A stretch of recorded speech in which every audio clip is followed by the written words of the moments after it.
Hello and welcome to study for excellence. मैं हूं प्रणव प्रकाश और आज हम डिस्कस करेंगे मार्च सेकेंड वीक के करंट अफेयर्स को। तो चलिए आज की क्लास शुरू करते हैं। देखिए ये वीडियो आपको मिल रही है अप्रैल में, लेकिन है ये मार्च सेकेंड वीक की करंट अफेयर्स। तो इसमें जितने सारे करंट अफेयर्स जो होंगे वो मार्च सेकेंड वीक के ही होंगे। तो चलिए वीडियो को स्टार्ट करते हैं। और आज का सबसे पहला क्वेश्चन है कि उत्तराखंड के मुख्यमंत्री के रूप में किसे नियुक्त किया गया है। तो उत्तराखंड के नए मुख्यमंत्री बने हैं तीरथ सिंह रावत। तीरथ सिंह रावत। इनसे पहले कौन थे? इनसे पहले थे त्रिवेंद्र सिंह रावत। तो बीजेपी पार्टी में और इनके मंत्रिमंडल में जो है मनमुटाव था, इनका विरोध था त्रिवेंद्र सिंह रावत का, तो इसीलिए इन्हें पद से इस्तीफा देना पड़ा। और नए जो मुख्यमंत्री बने हैं उत्तराखंड के वो बने हैं तीरथ सिंह रावत। अब यहाँ पे हैं, ये हैं तीरथ सिंह रावत जो कि आप इस इमेज में देख रहे हैं। और वहीं पे अगर हम बात करें कि उत्तराखंड की गवर्नर जो हैं वो कौन है अभी, तो बेबी रानी मौर्य। बेबी रानी मौर्य अभी उत्तराखंड की गवर्नर हैं। वहीं पे जो उत्तराखंड की जो कैपिटल है वो दो है, एक तो समर कैपिटल है और एक है विंटर कैपिटल। तो समर कैपिटल है गैरसेन और विंटर कैपिटल क्या है उत्तराखंड का? देहरादून। उत्तराखंड जो है कब फॉर्म हुआ था? 9 नवंबर 2000 को फॉर्म हुआ था। और ये कितनावां स्टेट है? तो 27वां स्टेट है भारत का। और ये यूपी से अलग हुआ था। फिर नेक्स्ट क्वेश्चन है कि T20 इंटरनेशनल में 3000 रन बनाने वाले पहले बल्लेबाज कौन बने हैं। तो T20 इंटरनेशनल में 3000 रन बनाने वाले पहले बल्लेबाज बन गए हैं इंडिया के विराट कोहली। इंडिया के विराट कोहली। और इन्होंने ये कारनामा अपने 87वें T20 इंटरनेशनल मैच में किया। वहीं पे अगर हम बात करें कि इनसे पीछे जो हैं, यानी कि इनसे पीछे कौन है, तो मार्टिन गप्टिल जो कि न्यूजीलैंड के हैं और इनका रन जो है अभी 28 या फिर 29 के करीब है।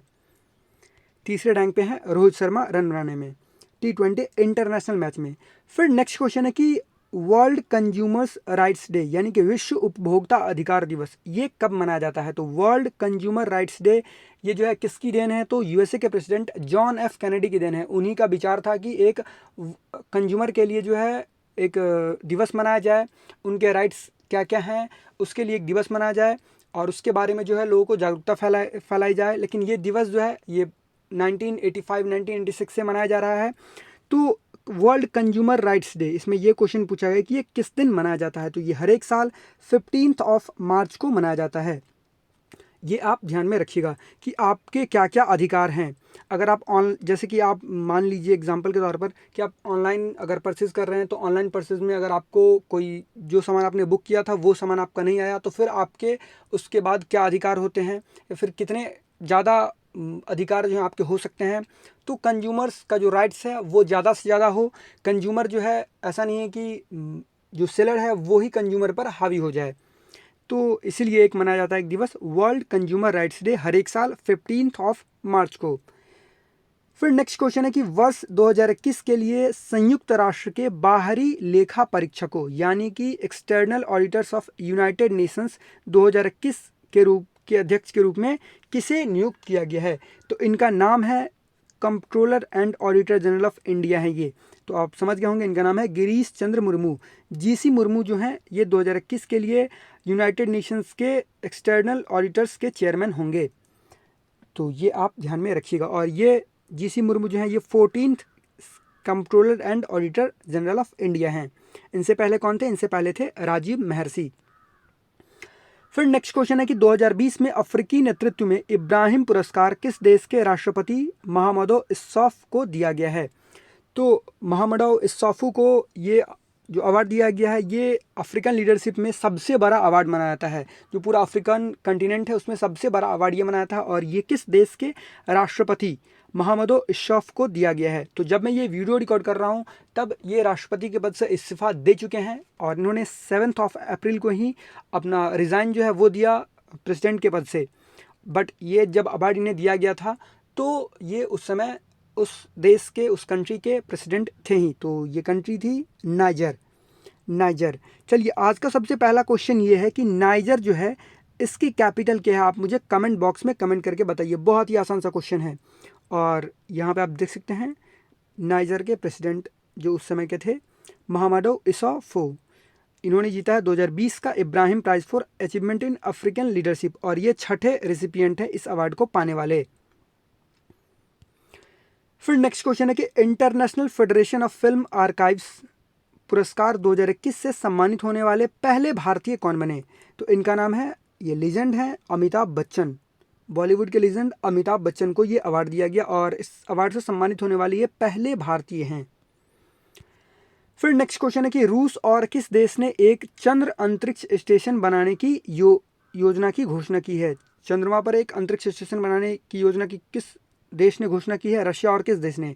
तो रशिया और चाइना ने चंद्रमा पर जो है एक लूनार स्पेस स्टेशन बनाने की घोषणा की है। फिर नेक्स्ट क्वेश्चन है कि भारत के मुख्य सांख्यिकीविद यानी कि चीफ स्टैटिस्टिशियन ऑफ इंडिया के रूप में किसे नियुक्त किया गया है? तो मुख्य सांख्यिकीविद के रूप में नियुक्त किया, इनका नाम है जीपी सामंता। जीपी सामंता। और ये किनका स्थान लेंगे? तो ये लेंगे स्थान छत्रपति शिवाजी का। तो पहले कौन थे चीफ स्टैटिस्टिशियन? तो ये थे छत्रपति शिवाजी। और अब कौन बने हैं? जीपी सामंता। फिर नेक्स्ट क्वेश्चन है कि किस देश का दुनिया का सबसे शक्तिशाली कंप्यूटर फुगाकू इस्तेमाल के लिए तैयार है? यानी ये जो फुगाकू जो सुपर कंप्यूटर है ये बन के तैयार है और अब ये रेडी टू यूज़ है। तो ये किस देश का सुपर कंप्यूटर है फुगाकू? ये है जापान का कंप्यूटर सुपर कंप्यूटर। और ये दुनिया का सबसे powerful, world most powerful super computer का भी खिताब इसे ही दिया गया है 2020 में भी। फिर नेक्स्ट क्वेश्चन है कि 7000 ओडीआई रन बनाने वाली पहली महिला क्रिकेटर कौन बनी? यहाँ पे हम बात कर रहे हैं वनडे इंटरनेशनल के मैच के बारे में। तो वनडे इंटरनेशनल मैच में 7000 रन बनाने वाली पहली महिला क्रिकेटर बन गई हैं मिथाली राज। मिथाली राज। और वहीं पे आपको एक फैक्ट मिथाली राज से और बताता हूँ कि मिथाली राज जो है ये पहली इंडियन वुमेन और सेकंड ओवरऑल बन गई हैं 10,000 इंटरनेशनल रन बनाने वाली। तो ये ध्यान रखिएगा, एक तो ओडीआई है और एक है इंटरनेशनल रन। और जो पहली हैं वो कौन है? इंग्लैंड की चार्लोट एडवर्ड्स। और इनका जो टोटल रन है वो कितना है? 10,273। तो इनको भी ये क्रॉस कर ही जाएंगी मिथाली राज। फिर नेक्स्ट क्वेश्चन है कि कैबिनेट ने बीमा क्षेत्र में एफडीआई की यानी कि फॉरेन डायरेक्ट इन्वेस्टमेंट की सीमा 49% से बढ़ाकर 74% करने की मंजूरी दे दी गई है। इसके लिए किस बीमा कानून में संशोधन किया गया यानी कि किस इंश्योरेंस एक्ट में जो है वो अमेंडमेंट किया गया है? तो देखिए सबसे पहले जो है आप ये ध्यान में रखिएगा 2015 में जो है एफडीआई की लिमिटेशंस जो है वो कितनी थी? क्या आपको पता है? 2015 में यानी कि 15 से पहले एफडीआई की लिमिट थी 26%, जो कि 2015 में बढ़ाकर कितनी कर दी गई? 49%। और अभी 2021 में ही इसके लिए मंजूरी भी दे दी गई है। और 2021 में इस एफडीआई के लिमिट को 49% के एफडीआई की लिमिट को इंश्योरेंस सेक्टर में कितना कर दिया गया? 74%। तो ये किस इंश्योरेंस एक्ट में अमेंड किया गया है? तो ध्यान दीजिएगा, इस इंश्योरेंस एक्ट का है इंश्योरेंस एक्ट 1938। इस इंश्योरेंस एक्ट में अमेंडमेंट करके इस एफडीआई के लिमिट को इंश्योरेंस सेक्टर में बढ़ाकर कर दिया गया है 74%। फिर नेक्स्ट क्वेश्चन है कि प्रादेशिक सेना यानी कि टेरिटोरियल आर्मी में कैप्टन बनने वाले पहले सांसद कौन बने हैं? तो इनका नाम है कैप्टन अनुराग ठाकुर। जो अनुराग ठाकुर जो भी सांसद हैं अब इनके ऊपर क्या लग गया है? कैप्टन अनुराग ठाकुर। तो ये टेरिटोरियल आर्मी में कैप्टन बनने वाले पहले मेंबर ऑफ पार्लियामेंट बन गए हैं।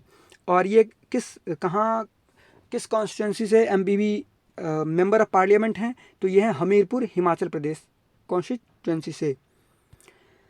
फिर नेक्स्ट क्वेश्चन है कि किस टीम ने विजय हजारे ट्रॉफी 2020 और किस जीती है? तो किस टीम ने विजय हजारे ट्रॉफी जीती है अभी? तो इस टीम का नाम है मुंबई। और मुंबई ने फाइनल में किसको हराया? तो उत्तर प्रदेश को हराया। और विजय हजारे ट्रॉफी जो है ये किस खेल से संबंधित है? तो बहुत ही आसान सा क्वेश्चन है, क्रिकेट से। ये भी कभी कभी क्वेश्चन पूछ लिया जाता है। फिर नेक्स्ट क्वेश्चन है कि इंटरनेशनल सोलर अलायंस के महानिदेशक यानी कि डायरेक्टर जनरल के रूप में किसे नियुक्त किया गया? तो उनका नाम है अजय माथुर। और इंटरनेशनल सोलर अलायंस का हेडक्वार्टर कहाँ पे है? गुरुग्राम में।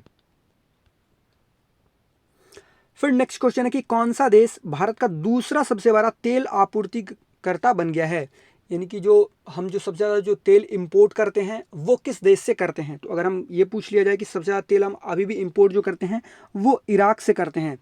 और दूसरे नंबर पे कौन सा देश बन गया है हमारा सबसे लार्जेस्ट ऑयल सप्लायर? तो इंडिया का ये बन गया है यूएसए। वहीं पे तीसरे रैंक पे कौन है? नाइजर। और चौथे रैंक पे आ गया है सऊदी अरब, जो कि सेकंड रैंक पे था। और इंडिया जो है अब सऊदी अरब से और भी तेल कम खरीदेगा, क्योंकि तेल की जो ओपेक कंट्री जो है, ओपेक कंट्री से अब इंडिया जो है बहुत ही कम तेल खरीदने की कोशिश कर रहा है, क्योंकि ये जो जितने सारे ओपेक जो कंट्री हैं, जो ऑयल प्रोड्यूसिंग जो कंट्री है, वो क्या कर रहे हैं, ऑयल प्रोडक्शन कम कर रहे हैं और इसी की वजह से तेल का दाम बढ़ते जा रहा है। तो चलिए अब 2-3 न्यूज़ है उसको डिस्कस कर लेते हैं, और सारे के सारे इंपॉर्टेंट न्यूज़ है। सबसे पहला और सुपर इंपॉर्टेंट न्यूज़ कि भवानी देवी जो कि तलवारबाज करती हैं, ये फेंसर हैं, इंडियन फेंसर हैं, इंडियन वुमेन फेंसर। तो ये पहली इंडियन फेंसर बन गई हैं जिन्होंने ओलंपिक के लिए क्वालिफाई किया है। तो सुपर इंपॉर्टेंट क्वेश्चन है, ये पहली इंडियन फेंसर बन गई है जिन्होंने ओलंपिक के लिए क्वालिफाई किया, और इस बार ओलंपिक कहाँ होगा, टोक्यो जापान में। तो ये आप ध्यान में रखिएगा। और इस ओलंपिक को जो है किसने बॉयकॉट कर दिया, या फिर ऐसा कह सकते हैं कि कौन सा कंट्री जो है इस बार ओलंपिक में पार्टिसिपेट नहीं करेगा, तो इस कंट्री का नाम है नॉर्थ कोरिया, जिसने कि अभी हाल ही में घोषणा की है। फिर नेक्स्ट न्यूज़ है और सुपर इंपॉर्टेंट कि INS करंज जो कि 3rd कलवारी क्लास सबमरीन है, उसको कमीशन किया गया है इंडियन नेवी में। आप ध्यान में रखिएगा, कलवारी क्लास सबमरीन जो है, ये जो सबसे इसमें 6 स्कॉर्पियन क्लास सबमरीन बनना था, जिसमें कि सबसे पहली जो सबमरीन बनी उसको नाम क्या दिया गया, कलवारी। तो इसीलिए हम बोलते हैं कलवारी क्लास सबमरीन। और ये तीसरी सबमरीन है जिसको कि इंडियन नेवी में कमीशन किया गया। उस सबमरीन का क्या नाम है, INS Karanj, Indian naval ship Karanj. फिर नेक्स्ट न्यूज़ है, India Uzbekistan joint military exercise Dustlik 2 begins in Uttarakhand. तो ये आप ध्यान में रखिएगा। आपको पता होगा कि जो डस्लिक जो है, इसका पहला जो है आयोजन कहाँ पे किया गया था, उज्बेकिस्तान में ही। और जो दूसरे वाले का आयोजन जो किया गया, जो कि मिलिट्री एक्सरसाइज है, उसका आयोजन कहाँ पे किया गया, इंडिया में। और अगर इंडिया पूछा जाए कहाँ, तो रानीखेत उत्तराखंड में। ये आप ध्यान में रखिएगा। जो फर्स्ट एडिशन जो था, इसका आयोजन किया गया था उज्बेकिस्तान में ही। और डस्लिक 7 जो मिलिट्री एक्सरसाइज है, ज्वाइंट मिलिट्री एक्सरसाइज, ये कहाँ पे किया गया, तो इंडिया रानीखेत उत्तराखंड में।